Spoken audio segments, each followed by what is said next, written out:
नमस्कार दोस्तों, मैं हूं आद्या और स्वागत है आप सभी का सिविल्स डेली के daily current affair analysis programme में। तो चलिए बात करेंगे आज की सुर्खियों की, यानी कि 2 मार्च की जो भी इम्पोर्टेंट न्यूज़ है उन्हें, और कुछ न्यूज़ देखेंगे हम कल की, यानी 1 मार्च की। कल मैं आप तक अपना वीडियो नहीं पहुंचा पाई थी, तो इसलिए मैंने 1 और 2 मार्च का एक क्यूमुलेटिव न्यूज़ एनालिसिस आज देने के लिए यहाँ पर हूँ। ठीक है, तो हम न्यूज़ देखेंगे, क्या न्यूज़ है, क्या उसके कंपोनेंट्स हैं देखेंगे, और उसके साथ साथ हम ये भी देखेंगे कि क्या इनमें से इम्पॉर्टेंट क्वेश्चंस बन सकते हैं, वो कौन से एरियाज हैं जहां से क्वेश्चंस बन सकते हैं। क्योंकि आज की जो न्यूज़ एनालिसिस है उनमें काफ़ी सारे हमारे prelims as well as mains के लिए जो इम्पॉर्टेंट टॉपिक्स हैं वो देखने को मिले हैं। तो चलिए इसी के साथ शुरू करते हैं आज की खबरों का सिलसिला। सबसे पहली जो हमारी न्यूज़ है जिस पर हमारा ये कहें कि अटेंशन जाना चाहिए on the very first page, apart from the Ukraine वाले इशू के अलावा, वो था रिलेटेड टू जीएसटी रिवेन्यूज़। देखिए, फेब में जीएसटी रिवेन्यूज़ जो टोटल कलेक्शन हुआ है वो क्रॉस किया है अ बेंचमार्क ऑफ 1.3 लाख करोड़ का, एक बहुत बड़ा अमाउंट है। और ये जो अमाउंट है इसके साथ ये कहा जा रहा है या ये अज्यूम किया जा रहा है कि क्या फाइनली जो हमारी इकोनॉमी है जिसे कोविड की वजह से इतना ज़्यादा नुकसान हुआ था वो अपने रिकवरी स्टेट में आ चुकी है, और क्या इसकी रिकवरी इसी रेट से होती रहेगी। तो चलिए इसको थोड़ा सा हम डिटेल में समझेंगे। सबसे पहले तो हम ये जानेंगे कि क्या इसमें खास था। तो देखिए, जो टोटल जीएसटी रिवेन्यू कलेक्ट हुआ है वो हर बार के रिवेन्यू से लगभग 26% हाइयर है, यानी 26% और ज़्यादा है। ठीक है, और ये जो 26% हाइयर रेवेन्यू है ये किस टाइम पीरियड के रेवेन्यू से ज़्यादा है? ये जो हमारा प्री पैंडमिक लेवल था, ठीक है, प्री पैंडमिक जब जो टाइम था उस टाइम जो रेवेन्यू आता था हमें, यानी कोविड से पहले का जो समय था उस टाइम पर जो रेवेन्यू होता था उससे भी 26% अधिक हुआ है, और जो कि रिकॉर्ड किया गया है 1,33,026 करोड़ रुपीज़ का। ठीक है, एक बहुत बड़ा अमाउंट है। और जो कलेक्शंस हैं उन्हें ऐसा कहा गया कि जो टोटल कलेक्शंस रही हैं वो 18% हाइयर रही हैं फरवरी 2021 के हिसाब से। और इतना ही नहीं, ये 5वां टाइम है, this is the 5th time. मैं लिख भी देती हूँ यहाँ पे सो दैट आपको याद रहेगा। This is the 5th time कि जो जीएसटी रिवेन्यू है उसने 1.3 लाख करोड़ का बेंचमार्क जो है वो क्रॉस किया है। ठीक है, ये याद रखिएगा, this was the 5th time.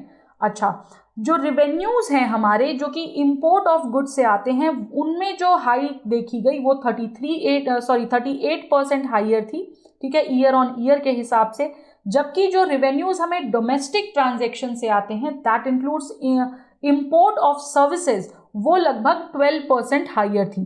ठीक है, इतना ही नहीं, जीएसटी कंपनसेशन सेस जो कलेक्ट किया गया है उसने भी 10,000 करोड़ का बेंचमार्क क्रॉस किया है पहली बार फरवरी में। ठीक है, तो चलिए इसको समझते हैं। सबसे पहला जो इंपॉर्टेंट मुद्दा यहाँ आता है हमें कॉन्सेप्चुअल क्लैरिटी के हिसाब से, वो आता है कि आखिर जीएसटी क्या है। ठीक है, बहुत से बच्चे होंगे जिन्हें पता होगा कि जीएसटी क्या है, कैसे प्रोसेस करता है, लेकिन let's revise it once more time, क्योंकि जितनी बार हम रिवीजन करेंगे उतने ज़्यादा हमारे कॉन्सेप्ट्स क्लियर होते जाएंगे। तो जीएसटी क्या है? देखिए, जीएसटी एक काइंड ऑफ इनडायरेक्ट टैक्स है जिसने कि काफ़ी सारे इनडायरेक्ट टैक्सेस को रिप्लेस कर दिया है भारत में। वो इनडायरेक्ट टैक्सेस जो कि रिप्लेस्ड हुए हैं वो हैं जैसे excise duty, VAT, service tax, ये सारी चीज़ें। तो हम ये कह सकते हैं कि जितने भी इनडायरेक्ट टैक्सेस थे हमारे उनको क्यूमुलेटिव तरीके से मिलाकर क्या बना दिया? जीएसटी, यानी goods and services tax.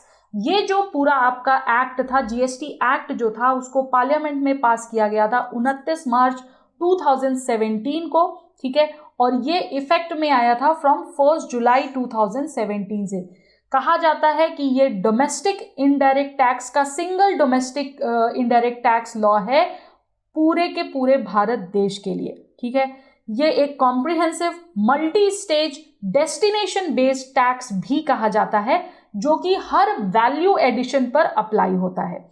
GST regime की अगर हम बात करें तो ये जो टैक्स है ये हर एक सेल पॉइंट पर जो है रिकॉर्ड किया जाता है, और इंटर स्टेट सेल्स के मामले हों चाहे सेंट्रल स्टेट के चाहे स्टेट के, ठीक है, ये हर तीनों लेवल पर जो है इसे चार्ज किया जाता है।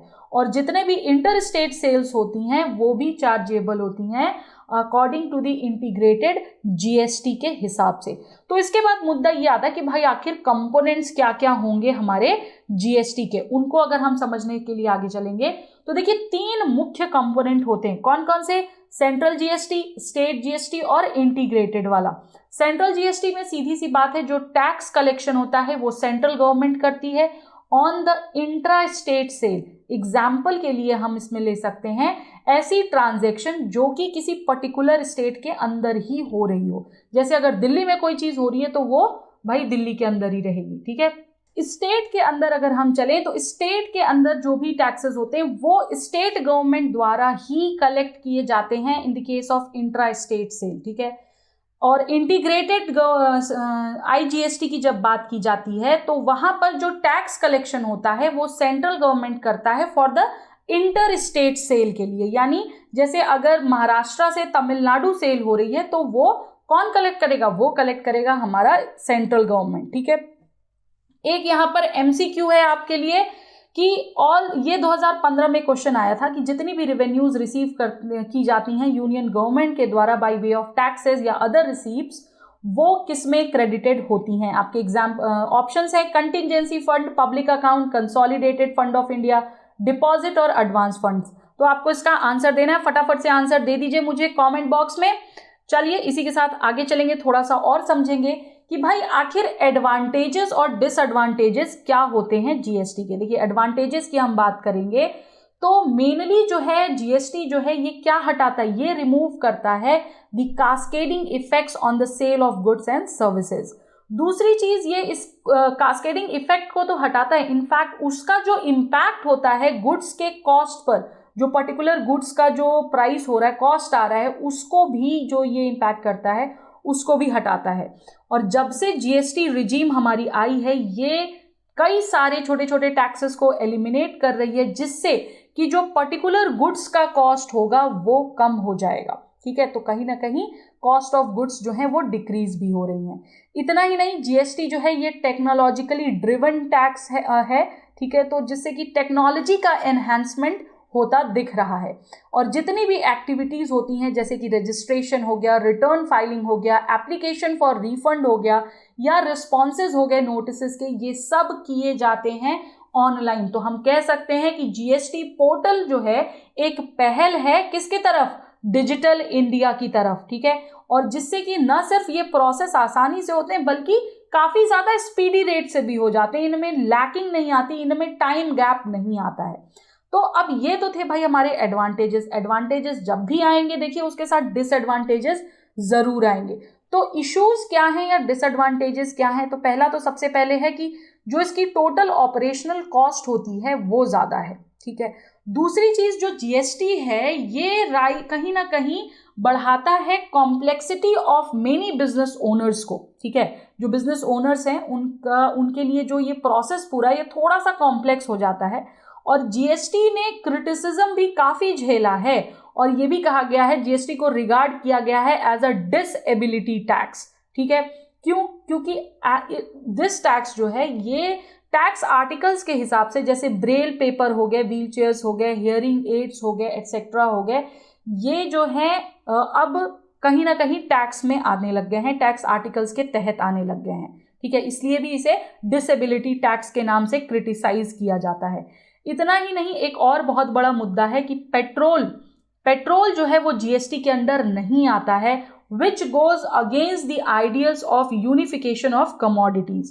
तो ये एक बहुत बड़ा इशू उभर कर आ रहा है जीएसटी का, जो कि डेली बेसिस पर जो है प्रॉब्लम्स क्रिएट कर रहा है, डेली बेसिस पर ये डिसएडवांटेज साबित हो रहा है। आगे चलेंगे अपनी दूसरी न्यूज की तरफ। हमारी दूसरी न्यूज जो थी वो थी over the doubt that defence supplies to India, ठीक है। देखिए यूक्रेन और रशिया के बीच में टेंशन्स इतनी ज्यादा बढ़ गई कि आज 6ठा दिन होगा शायद वॉर का, ठीक है।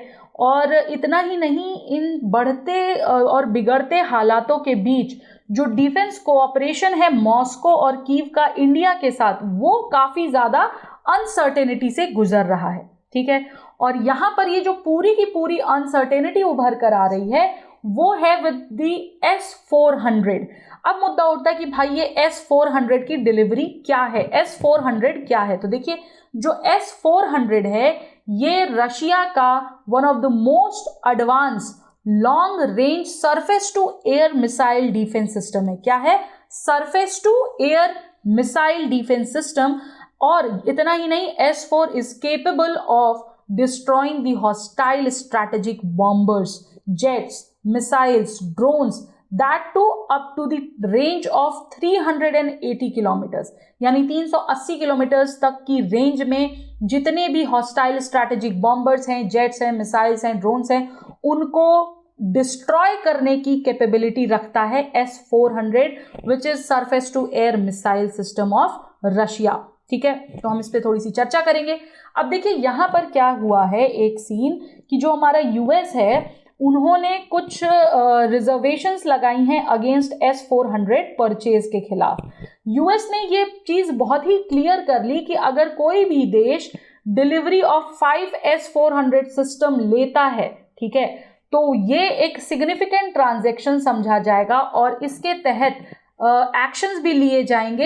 ये कंसीडर किया जाएगा कि अगर 5 S-400 मिसाइल सिस्टम्स आप ले रहे हैं तो आप आ रहे हैं directly under the countering America's adversaries through sanctions act, जिसका नाम है कैट्सा ऑफ 2017। और इतना ही नहीं, इस रिजर्वेशन के, इस एक्शन के अगेंस्ट में भारत के जो ऑफिशियल्स हैं या गवर्नमेंट है उन पर सैंक्शंस लगाई जा सकती हैं। तो देखिए यहां मुद्दा उठता है कि भाई ये कैट्सा क्या है। बहुत इंपॉर्टेंट टॉपिक है दोस्तों, प्लीज ध्यान से सुनिएगा। ठीक है, कैट्सा को डिजाइन किया गया ये एंश्योर करने के लिए कि कोई भी देश, any country should not be able to increase military engagement with 3 देशों के साथ। कौन कौन से? ईरान, नॉर्थ कोरिया और रशिया। अगर इनके साथ आपका इन मिलिट्री एंगेजमेंट इंक्रीज होगा तो आप पर सैंक्शंस लगाए जाएंगे, and that too without facing deterrent punitive action from the US.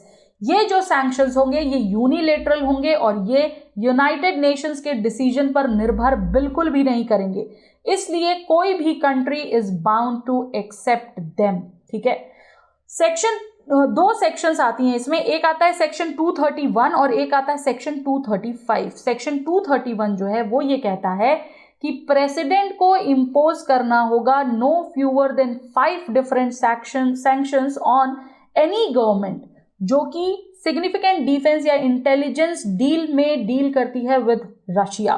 ठीक है, सेक्शन 235 कैट्सा का कहता है 12 ऑप्शंस लिस्ट किए जाते हैं यहाँ पर, जिसमें कि स्टॉपिंग क्रेडिट लाइंस होती हैं from US and international banks जैसे कि IMF। और इतना ही नहीं, इसके साथ साथ आता है blocking sales of licensed goods, technologies, banning banks, manufacturers, suppliers, property transactions और even financial and visa sanctions on specific officials भी। ठीक है, हालांकि जो ये पूरा लॉ है ये एम्पावर करता है प्रेसिडेंट को कि वो ये सैंक्शंस वेव भी कर सकते हैं या डीले भी कर सकते हैं in the US vital national security interest. अगर उनको ये लगता है कि भाई यूएस के इंटरेस्ट के हिसाब से ठीक है तो वो इन चीज़ों को डीले या ये कह सकते हैं कि वेव ऑफ भी कर सकते हैं। ये था हमारा कैट्सा। बहुत इंपॉर्टेंट है कैट्सा क्या है और क्या उसके इफेक्ट्स होंगे, ये जरूर नोट डाउन कर लीजिएगा आप अपनी भाषा में। ठीक है, आगे चलते हैं। इसके बाद जो मुद्दा उठकर आता है वो ये कि has the US used CAATSA before S-400 sales, कि क्या S-400 सेल्स जो हो रही हैं इनसे पहले भी यूएस ने इसको अप्लाई किया। तो देखिए यूएस ने ऑलरेडी इसको प्लेस कर दिया है 2 देशों पर, that is China as well as Turkey. क्यों? क्योंकि उन्होंने S-400 परचेज किया था, यानी इससे पहले भी ये चीज हो चुकी है।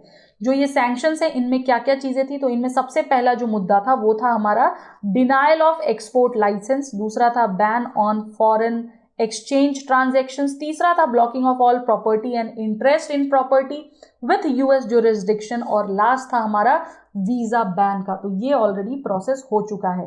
किस किस टाइप के सैंक्शंस लेड हुए, तो देखिए 2020 में यूएस ने सैंक्शन किया उसका नाटो पार्टनर टर्की। ठीक है, टर्की को सैंक्शन किया गया, जबकि उसे वार्न भी किया गया था अबाउट कैट्सा सैंक्शंस के लिए। लेकिन उनको फिर भी जो है उन पर सैंक्शंस लगाए गए, cancelling a deal to sell Ankara F-35 jets. ठीक है, जो सैंक्शंस लगाए गए थे टर्की के मेन डिफेंस प्रोक्योरमेंट एजेंसी पे, उनमें एक और चीज इंक्लूडेड थी और वो थी ban on licence on and loans. ठीक है, जो लोन्स उन्हें वो लेते थे या फिर जो लाइसेंसेस उन्हें पास होते थे उस पर भी बैन लगाया गया। क्रेडिट्स को ब्लॉक कर दिया गया और वीजास को भी ब्लॉक किया गया रिलेटेड टू ऑफिशियल्स। तो ये सैंक्शंस लेट डाउन हुए थे। अब मुद्दा उठता है कि भाई भारत पर इसका क्या असर पड़ेगा।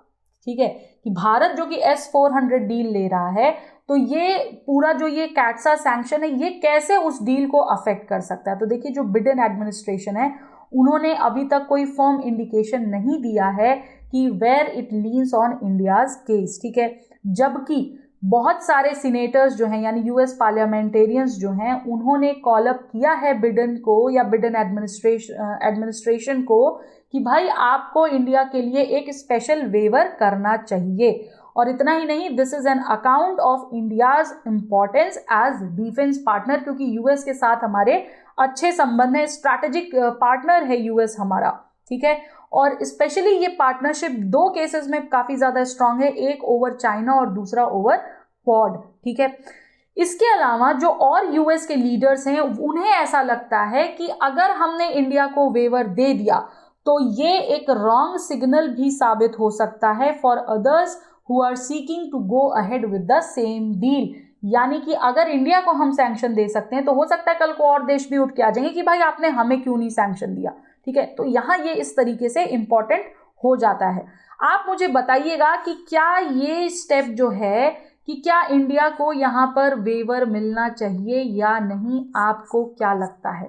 ठीक है, कि whether US should grant India waiver और नॉट, या यूएस क्या करेगा आने वाले टाइम में, कि क्या वो इंडिया के साथ अपने संबंधों को अभी भी मजबूती से बनाकर रखेगा या उसके साथ रिस्क लेगा and it will impose sanction on India for S-400 sales. Okay, India जो है वो रशिया पर काफी ज्यादा डिपेंडेंस है। देखिए, हालांकि रशिया जो है वो एक ट्रेडिशनल मिलिट्री सप्लायर रहा है भारत का। ठीक है, जहां पर वो बहुत सारे प्लेटफॉर्म्स, टेक्नोलॉजीज, ये सारी चीजें शेयर करता है भारत के साथ। जो कोऑपरेशन है वो साल दर साल और ज्यादा स्ट्रॉन्ग या कह लीजिए और ज्यादा डीपन होते जा रहे हैं। जो डिफेंस ट्रेड है दोनों ही देशों के बीच में, उसने बेंचमार्क क्रॉस किया है ऑफ $1,500 बिलियन का सिंस 2018। आज की डेट में भी ओवर या कह लें मोर देन 60% जो इंडियन मिलिट्री इन्वेंट्री है वो कहाँ से है, वो रशियन ओरिजिन की है। स्पेशली अगर हम फाइटर जेट्स, टैंक्स, हेलीकॉप्टर्स या सबमरीन्स की बात करते हैं तो। ठीक है, जो ये S-400 डील है ये क्यों इंडिया के लिए इंपॉर्टेंट है, तो देखिए 3-4 तरीके हैं। पहला है हमारा सिक्योरिटी पैराडिज्म, दूसरा है एयर डिफेंस कैपेबिलिटी, तीसरा है रशिया लीगेसी और चौथा है स्ट्रैटेजिक ऑटोनॉमी। S-400 भारत के लिए बहुत ज़्यादा इंपॉर्टेंट है जब हम बात करते हैं भारत की सिक्योरिटी कंसिडरेशंस की। क्यों? क्योंकि भारत को लगातार थ्रेट बना हुआ है चाइना से, पाकिस्तान से और अब तालिबान यानी अफगानिस्तान से भी। ठीक है, एयर डिफेंस कैपेबिलिटी की बात करें तो ये सिस्टम एयर डिफेंस में भी काफ़ी कैपेबल है और इसलिए भी ये इंपॉर्टेंट हो जाता है क्योंकि इंडियन एयरफोर्स जो है उनके फाइटर स्क्वाड्रन स्ट्रेंथ को ये काफ़ी मजबूत करता है। तीसरा है हमारा रशियन लीगेसी। तो देखिए S-400 को अगर हम इंटीग्रेट करते हैं अपने सिस्टम में तो ये भारत के लिए एक इजी स्टेप हो जाएगा और इसी के साथ a large number of legacy Russian air defence system भी बढ़ जाएंगे। और नेक्स्ट है हमारा स्ट्रैटेजिक ऑटोनॉमी। तो देखिए पॉलिटिकल नज़रिए से देखें या फिर ऑपरेशनल नज़रिए से देखें, ये डील दोनों ही तरीके से जो है इस मुकाम पर पहुंची है कि अब उसे वहां पर वापस करना नहीं ठीक होगा और ये ठीक है कि मतलब ठीक है हम अगर डील कर रहे हैं तो इट इज़ ओके। ठीक है, तो ये कुछ इंपॉर्टेंट रीजंस थे यहाँ पर। आगे चलते हैं हम अपनी नेक्स्ट न्यूज़ की तरफ। नेक्स्ट न्यूज़ है related to a very important tribe जिसका नाम है कुकी। क्यों? देखिए यहाँ पर बात की गई है कुकी इंसर्जेंसी की जो कि मणिपुर में हो रही है। तो यहाँ से 2-3 इंपॉर्टेंट क्वेश्चन उठ जाते हैं। पहला कि भाई ये कुकीज़ हैं कौन, दूसरा कि ऐसा क्या हुआ कि कुकीज़ को कुकी इंसर्जेंसी इन मणिपुर को होना पड़ा। ठीक है, कि ऐसी क्या सिचुएशंस हो गई थी। ये आर्टिकल हिंदू के द हिंदू के एक्सप्लेनर में आता है, काफ़ी इंपॉर्टेंट है। इसका जो पार्ट है मैंने मतलब लाइक काफ़ी पोर्शन इसका हाईलाइट भी किया है। क्यों? क्योंकि ट्राइब्स जो हैं वो एक बहुत इम्पॉर्टेंट एरिया आता है हमारा यूपीएससी का। ठीक है, ट्राइब्स अक्सर क्वेश्चंस पूछे जाते हैं। तो चलिए इसको समझते हैं थोड़ा सा डिटेल में। जस्ट बिफोर जो 2 फेजेस ऑफ असेंबली इलेक्शंस हुए हैं मणिपुर के, उनसे जस्ट पहले जितने भी इंसर्जेंट ग्रुप्स एसोसिएटेड हैं कुकी ट्राइब से मणिपुर में, उन्होंने ये स्टेटमेंट दी कि भाई वो वोट करेंगे for a particular political party. और वो पॉलिटिकल पार्टी क्या है ये आप मुझे बताइए। ठीक है, अच्छा देखिए, कुकीज या कुकी ट्राइब कौन है, क्या है, इनको समझ लेते हैं। देखिए, कुकी जो है ये एक एथनिक ग्रुप है जिनमें मल्टीपल ट्राइब्स आती हैं। ठीक है, ओरिजिनली ये इनहिबिट करते हैं कौन से एरियाज में? North eastern state of India, जैसे कि मणिपुर हो गया, मिजोरम हो गया, असम हो गया, पार्ट्स ऑफ बर्मा हो गया, ठीक है, सिलहट डिस्ट्रिक्ट हो गई, चिट्टागोंग हिल्स हो गए बांग्लादेश के, वहां पर ये रिसाइड करते हैं। कुकी जो वर्ड है ये टर्म जो है ये इसको कॉइन नहीं किया गया था बाय एथनिक ग्रुप इटसेल्फ। हालांकि जो ट्राइब्स एसोसिएटेड हैं, ठीक है, वो इट केम टू बी, ये पूरी की पूरी ट्राइब्स जो इन एरिया से, उन्हें जो है जनरली कुकी कहा जाने लगा। किस टाइम पर? कॉलोनियल रूल के टाइम पर, और तब से इन्हें कुकी ट्राइब के अंतर्गत माना जाता है। मणिपुर में कुकी की वेरियस ट्राइब्स देखने को मिलती हैं जो कि मेनली हिल्स में रहते हैं। और करंटली अगर देखा जाए तो ये जो स्टेट की पॉपुलेशन है 28.5 लाख, उसका 30% हिस्सा जो है इनका है पॉपुलेशन में। और एक डिस्ट्रिक्ट है यहाँ पर, उसका नाम है चूराचंदपुर। ये सबसे ज़्यादा यहाँ पर जो है मिलते हैं, इनका एक बहुत स्ट्रॉन्ग होल्ड है इस जगह पर, और काफ़ी अच्छी पॉपुलेशन भी है। चंदेल, कांगपोकपी या फिर तेंगुनुपल या सेनापति डिस्ट्रिक्ट में भी। ठीक है, तो ये डिस्ट्रिक्ट्स मेन हैं इनके इनहिबिटेशन के। ठीक है, अच्छा एक चीज़ और ये देख लीजिएगा, सोसाइटीज़ ऑफ इनकी जो कुकीज़ के जो ड्रेसिंग सेंस वगैरह हैं वो कैसे हैं, कॉस्ट्यूम्स कैसा है, क्योंकि कई बार इनसे भी क्वेश्चंस पूछे जाते हैं कि भाई ये किस प्रकार के कॉस्ट्यूम पहनते हैं, कौन से फेस्टिवल्स होते हैं, ये सारी चीज़ें। ठीक है, या तरीका क्या है। आगे चलते हैं, इनकी एथनिसिटी पर थोड़ी सी बात करेंगे। देखिए, जो रेस्ट ऑफ द पॉपुलेशन है मणिपुर की, ठीक है, उनमें बेसिकली मेजरली 2 एथनिक ग्रुप्स देखे जाते हैं। एक है हमारा माइतीस, या फिर इन्हें हम नॉन ट्राइबल भी कहते हैं, और दूसरा है हमारा वैष्णवाइट हिंदूज, जो कि वैली रीजन में रहते हैं मणिपुर के। और एक और है हमारा नागा ट्राइब्स, जो कि हिस्टोरिकली लॉगर हेड्स हैं विद द कुकीज़, और ये भी hilly areas of the state में ही रहते हैं। जो पूरी की पूरी असेंबली है मणिपुर की, उनकी जो 60 सीट्स हैं बेसिकली, उनमें से 40 सीट्स माइतीस के पास हैं, और रेस्ट 20 सीट्स जो हैं वो कुकी और नागा ट्राइब के लोगों द्वारा हेल्ड की जाती हैं। अब मुद्दा उठता है कि भाई ऐसा क्या हुआ कि कुकी इंसर्जेंसी की नौबत उठी। तो देखिए, जो कुकी इंसर्जेंट ग्रुप्स हैं, ये सस्पेंशन ऑपरेशन हुआ था एक SOO 2005 में, ये उसके अंडर आते हैं। और उस समय पर इन्होंने साइन किया था एक अग्रीमेंट विथ इंडियन आर्मी। आगे चलकर 2008 में क्या हुआ कि जो पूरा ग्रुप था ये एंटर किया इन अ ट्राईपार्टाइट अग्रीमेंट स्टेट गवर्नमेंट के साथ, जो कि लेड बाई थी उस टाइम की state government, UPA led central government के साथ साथ। ठीक है, कि ये टेम्पररी सस्पेंड करेंगे अपने ऑपरेशंस को, सो दैट जो पॉलिटिकल डायलॉग्स हैं उन्हें एक चांस मिल सके। ठीक है, मणिपुर पहले जो है एक प्रिंसली स्टेट का पार्ट माना जाता था, जिसमें कि पार्ट ऑफ बर्मा आता था। और इतना ही नहीं, जो एक्सेशन हुआ था इंडिया में आफ्टर इंडिपेंडेंस, इसे एक्सेशन किया गया था। लेकिन ये सिर्फ और सिर्फ एक फुल फ्लेजेड स्टेट बना कब? 1972 में। ठीक है, और जो रिसेंटमेंट था बेसिकली हमारा, कि जो फोर्सफुल इंक्लूजन हो गया भारत में इस पूरे एरिया का, इसकी वजह से डिले हुआ पूरा का पूरा स्टेटहुड, और इसी वजह से again and again insurgent activities या मूवमेंट्स यहाँ पर देखे जा सकते हैं। तो इसको जो है हम अंडर ट्राइबल मूवमेंट भी लेकर चलेंगे। इस साल ट्राइबल मूवमेंट के तहत हो सकता है कि कुकी इंसर्जेंसी से क्वेश्चन आपसे पूछा जा सके। ठीक है, रूट्स क्या है इनकी इंसर्जेंसी की? तो देखिए, इनकी रूट्स असल में तो कॉन्फ्लिक्ट आइडेंटिटी पर निर्भर करती हैं। जो इनका कॉन्फ्लिक्ट है एथनिक आइडेंटिटी पर, को लेकर, उसमें इनकी रूट्स कहीं ना कहीं मिलती हैं। और सबसे पहले डिमांड किया गया था सेल्फ डिटर्मिनेशन की, ठीक है, ऐसे ग्रुप्स की जो कि बिलोंग करते थे एथनिक फैब्रिक को, यानी कि इनका मतलब था कि ये ड्रीम करते थे to form a Kuki land. दूसरा रीजन जो इंसर्जेंसी का था वो डिपेंड करता है इनके इंटर कम्युनिटी कॉन्फ्लिक्ट्स पर। दो उनके बीच में, पहला था हमारा कुकी और दूसरे थे हमारे नागाज, मणिपुर में ही। कुकी नागा कॉन्फ्लिक्ट जो है वो शुरू हुआ और वो जो है चलता रहा for securing identity and land, क्योंकि कुछ कुकी इनहेबिटेड एरियाज जो हैं वो नागा इनहेबिटेड एरिया से टकराने लगे थे, कोइंसाइड करने लगे थे।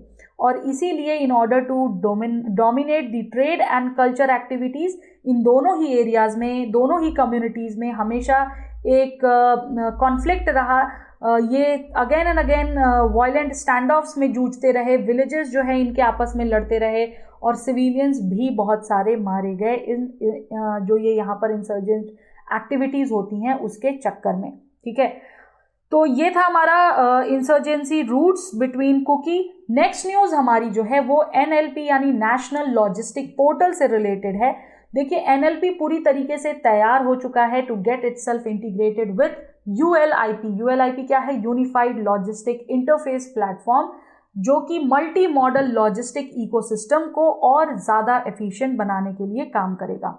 ये न्यूज़ हमारी टीम ने उठाई है PIB की वेबसाइट से। देखिए कई बार होता है कि न्यूज़पेपर में ही सब कुछ इंपॉर्टेंट नहीं होता, कई इंपॉर्टेंट वेबसाइट्स भी हैं जहाँ से हमें इंपॉर्टेंट इन्फॉर्मेशन मिलती है, तो ये इन्फॉर्मेशन वहाँ से निकाली गई है, इसको आप रीड करके देख सकते हो, बाकी मैं आपको समझा देती हूँ।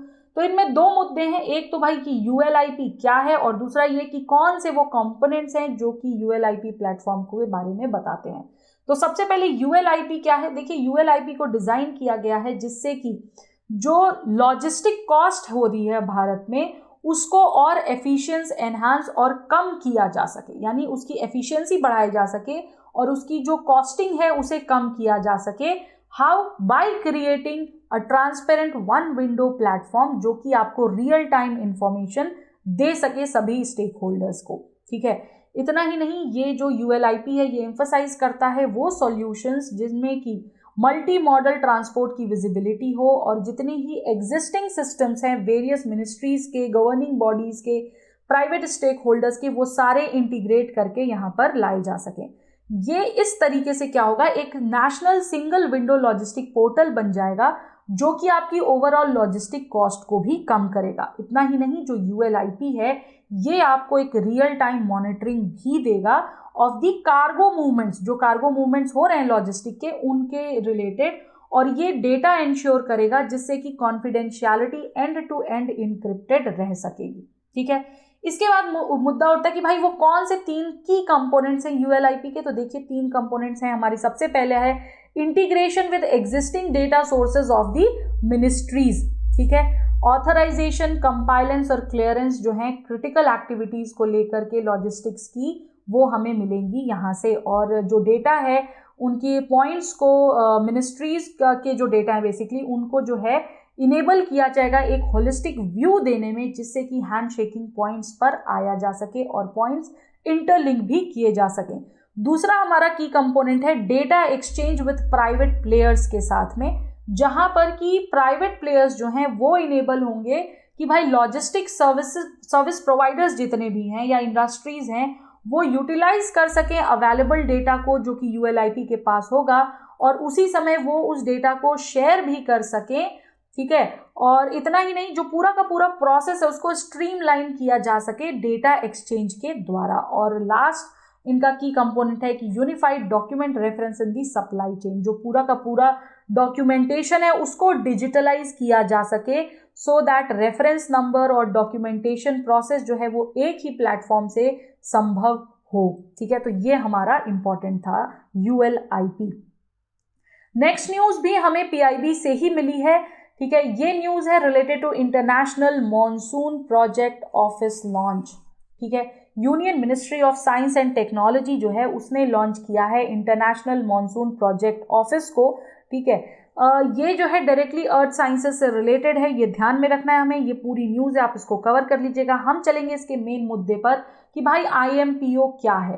तो देखिए IMPO जो है वो होस्ट करेगा कहाँ पर, Indian Institute of Tropical Meteorology जो कि पुणे में स्थित है, ठीक है, और ये इंस्टीट्यूट भी मिनिस्ट्री ऑफ अर्थ साइंसेज के अंदर आता है गवर्नमेंट ऑफ इंडिया के तहत। कितने टाइम के लिए? फॉर 5 ईयर्स ये होस्ट होगा वहां पर।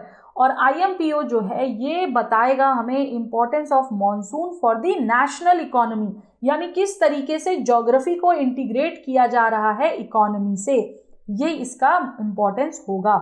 इतना ही नहीं, ये आपको एक्टिविटीज भी एनकम्पास करेगा, कनेक्शंस बताएगा related to international monsoon research, जो कि आइडेंटिफाई करेंगे, फॉस्टर करेंगे leadership of world climate research programme की।